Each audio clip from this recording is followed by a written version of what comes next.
live in Brooklyn, baby. We live in Brooklyn, baby. Yeah, what's up, man? Hey, yo, what's the deal? Sanity checking the house. We were snuck up on by our engineer, but it's all good. It's all good. You have to keep us on our toes. Welcome back, everybody. This is Insanity Check. It is June 9th of 2012. Yeah, I finally got the date right. I usually have to ask you what the date is. How did y'all not hear your intro music playing for like 10 minutes straight? Yeah, we heard it, And but then you tell me I snuck up on you. You do the same thing every week. You're right. We have a very special and interesting show for you guys today, but before we begin, we actually had a question from one of our YouTube followers. That is our YouTube channel, Insanity Check Radio YouTube channel, and it was pertaining to our show. Well, I think it was last week's show. I think it was 2 weeks ago. 2 weeks ago. 2 weeks ago. Where the Asian fellow, half fellow, well, not a fellow no longer, cut his Johnson off and served it to a group of friends. Our question is from Charlene, 1967, and it says, in the news this week in Maryland where a former Morgan State University student ate part of his roommate's brain. We covered that, right? Yeah. Right. Yeah, that's the dude that decided to eat his roommate's brain and heart and crazy shit like that. Right. How do y'all feel about cannibalism in America today? As opposed to what, yesterday? Who would have even thought such a question could be asked? But if you want to go first, feel free. Well, when you say, I'm assuming she means just the rash of cannibalistic reports. Maybe she knows something we don't know. Yeah, I mean, I don't think anyone, is a fan of cannibalism. I mean, because you figure we have other food choices out there that we don't need to resort and biting each other's legs. I'm more concerned with, it seems like there's a copycat nature of a lot of these individuals out there today that decides that whereas before I would have hit you over the head with a brick or some shit, I'm just going to bite your cheekbone off and spit it in your face like some crazy woman did to somebody the other day. Yeah, no. People have been going crazy. This woman bit this other person like cheekbone off and like face and spit it back in their face. Nice. So it's the copycat nature of the ignorant people and the sensationalism. It's sort of like people are channeling Hannibal Lecter, like they want to be a celebrity. So just doing something to somebody is not good enough. Now you have to do something over the top, like from understanding that Canadian cannibal. Apparently, there's more to that story. Like he was actually had other pieces and man. I mean, it's just. I think we spoke on, if I were in a situation and I had to eat anything but the dick, I would, if I had to, I would eat a person's shoulder and all the rest of this stuff, but, no dick eating, but yeah. I co-sign on what the Skipper Sauce just said, and in addition to that, I myself personally, outside the gross nature of, well, at least eating raw people. Yeah. I myself, I don't see any, taboos to this thing that we're supposed to have. I don't find human beings are, that special to whereas, they can't be eaten even by other human beings. I just don't. I don't believe in. But you want them prepared properly, right? Huh? Prepared for what? Oh, you mean seasoned up and everything? Yeah, I mean, with the Colonel's 11 herbs and spices. To me that makes it more disgusting. I mean, if I'm in a situation where, like, literally, like, it's death, a specter is doom over my shoulder, and I gotta, but going through the process of like, cutting and filleting and all that, that's sick. I mean, because we know each other to be people. I mean, but I'm just saying I don't, it's not as like, oh my God, I can't believe. I mean, we can't believe it because it just doesn't happen that very often. Yeah. But I just don't feel that we're higher than any other animal, and so. That's just my thing about cannibalism. Yeah. If you have to, you have to. Period. That's it. That's me in a nutshell. If you have to, you have to. But anyway, thank you, Sharon, 1967. We will, if you have any questions, folks, please feel free to post them on YouTube. We will try to answer them on air, so you'll probably get a more interesting answer than if we just wrote something, really quickly in the YouTube page. So please feel free, go to our YouTube channel, Insanity Check Radio. Feel free to question or comment on our Facebook page, Insanity Check, And of course, there's lovely little Twitter, Insanity Check 12. Yeah. Feel free to ask. We will answer as much as we can. And at this point, we can answer everything because we have the time. Yeah. Yeah, we have a special show for you guys today. Maybe you guys have noticed, or maybe you haven't noticed. Yeah. But there are certain things that, although we say and talk about a whole bunch of crazy shit on this show, there's, some things that we just don't mention. I think we have basic similar reasons, but specifics we may differ. If you haven't noticed, we don't say the N-word on this show, and we will never, ever say the N-word. I've never said the N-word one time in my life. In our lives, because it's ridiculous, stupid, and it's just preposterous. We say nigga. Nigga, yeah. Thank you. I've never said the N-word, We say nigga all the time. Yeah. We refer to each other as niggas. We call each other niggas. And that's just how it is. And I actually thought about that today after watching a little bit of the N-word documentary that we're going to show you an excerpt from. Probably in my immediate social circles, I probably say that every day. Oh, I'm almost my certain. immediate circle, Yeah. If I'm talking to a person, like you said, that we know. Yeah, that we know. Oh, yeah, from around the way. Yeah, and actually, Show called in on the show and referred to me a nigga like 15 times. Because you're a black nigga. And he's a motherfucker. A little punk. Yeah, exactly. We actually got that clip, yo. Yeah, that is one of the funniest.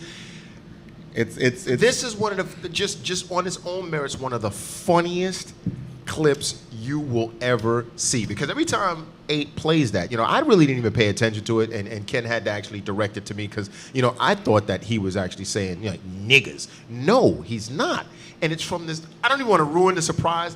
That this is to me, it's one of the funniest things I've seen on YouTube. We'll post the YouTube video on our Facebook page, and you guys can check it out. Yeah. Actually, no. Did you download the video? Did you rip it? Oh no, I didn't rip that one. Oh shit! It'll be on the Facebook page. So this came about. This whole nigga conversation came about because, as you probably know already, Gwyneth Paltrow got into a bunch of trouble because she was with her buddy, her real live friend, Jay-Z. Not like you people out there who think Jay-Z might be a friend because he waves at you on stage. No, this is actually her friend Jay-Z. She was at a concert, one of his concerts in Paris, and as was made known to me, he and Kanye West, who were basically the king and prince of New York City, they have a song out together called Niggas in Paris. Yeah, and the actual title of the song is not a euphemism, not like, they actually said homeboys in Paris, and I just want to say niggas in Paris. The song is called Niggas in Paris. And she was backstage or on stage or somewhere near somewhere in the immediate vicinity. She took a photograph with them. Right, she took a photo and she tweeted, "Niggas in Paris for real." And well, it caused, as you would expect, it caused a big explosion and another dialogue once again. Yeah, has to be had. And to me, I can understand both sides to a degree, but a lot of it is a lot of bullshit. Yeah. But I know because I didn't even want to talk about this personally. When we had discussed it, I was like, well, he sent me an email. He's like, hey man, do you want to discuss this? And I'm like, what for?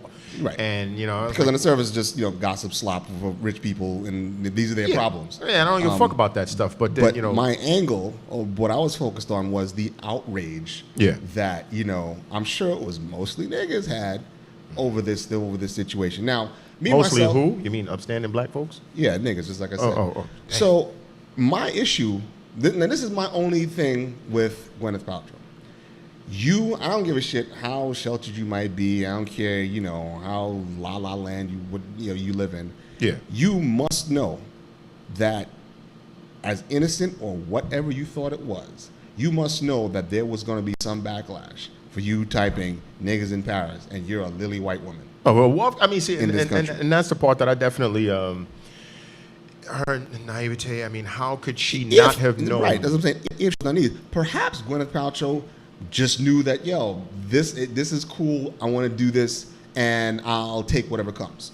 Well, maybe that's what her position was. Yeah, I think it was basically, I think, what most people had an issue with was, well, no, I can't even say most people.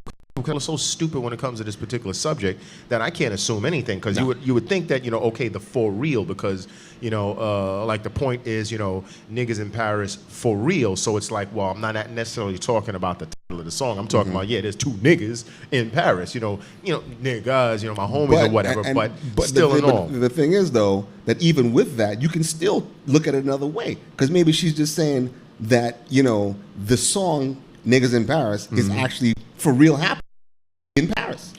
It could have simply been. Yeah, I know there's a variety of ways in which it could be said, but obviously the bigger picture to all of this is when, if at any time, can a white person say the word nigger or nigga or anything thereof? Well, that is the main thing. That's the this is just a catalyst or a jumping point, but that's the main thing. And before we get into all of that, which we will, I just want to personally say to Gwyneth, because I know, Gwyneth, you're watching this right now. Do not, under any circumstances, apologize for this. I'm telling you right now, don't do it. Because don't do it? Don't do it. Don't do it. She shouldn't have to apologize. Shouldn't have to apologize. Okay? Because I'm sorry, black people are taking this shit too goddamn far. I mentioned this to you when I was away and you did the story about the little white boy who was doing who did the Martin Luther Luther King. And that was, outrage. I mean, like I said, niggas always pick the wrong battles to fight.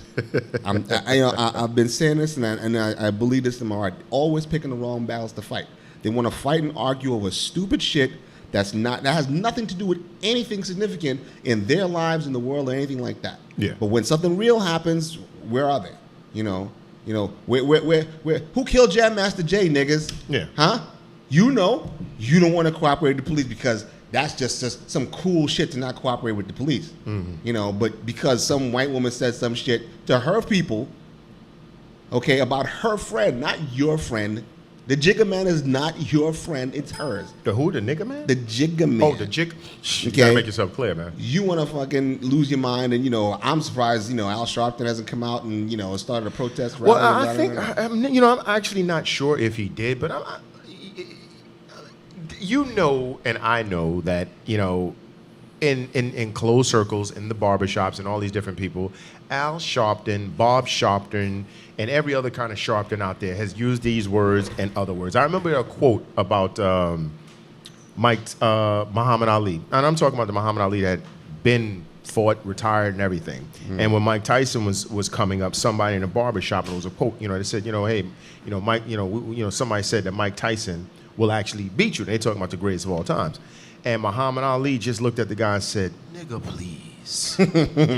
Because we know what that is. And we know what that meant. It basically meant, are you out of your mind? I have too much skills for this individual, blah, blah, blah, blah, blah, blah, to paraphrase, nigga, please. And that's what he said. So, nice, simple and succinct. The fact that, this is one of those situations where you can literally, we could talk about this and discuss this in a variety of topics and not topics, but a variety of ways for an infinite amount of time because there's just a hypocrisy that goes on when it comes to this word.